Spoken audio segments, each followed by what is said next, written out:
Hey folks, Will Owen here with JetBoatPilot.com. On today's video, we're going to talk about flushing your BRP powered jet boat with fresh water. And basically some of the things you need to know. From the factory, you're going to have a closed loop cooling system on all of your modern BRP powered jet boats. But the exhaust system is still open loop, meaning that there's still a need for flushing your saltwater use or freshwater use. And we want to talk about some of those things today.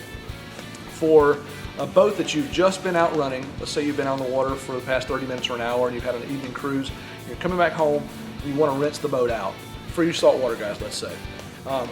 Before you hook the hose up and run the boat, you need to understand if the engine's hot, you don't want to run the flush portion for any more than maybe a minute or two. Because the boat relies upon water that it is sitting in order to exchange the heat out of the motor. If you follow me with the camera real quick here, I'll point some of these things out. On a BRP powered boat like this one you see here, the ride plate has actually got a membrane inside, and water travels through that membrane, coolant, and exchanges the heat from the motor down to whatever body of water you're riding on, basically like a heat exchanger. And so in order to properly cool the water that's inside the engine there, it has to be in the water. If you've got the boat back on the trailer and you are trying to flush the engine out and you've got fresh water running, you're really not running fresh, cool water into the engine. It's still relying upon what's inside. So it only gives you a short period of time, maybe a minute or two. So flushing your BRP powered boat, you're going to want to make sure that you don't run it more than that.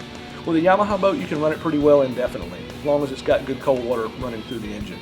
But with a BRP powered boat, just keep that in mind. If the engine is cold, you probably got a little bit more time that you can use, but if it's hot, just try to limit that maybe to a minute or so in order to be safe.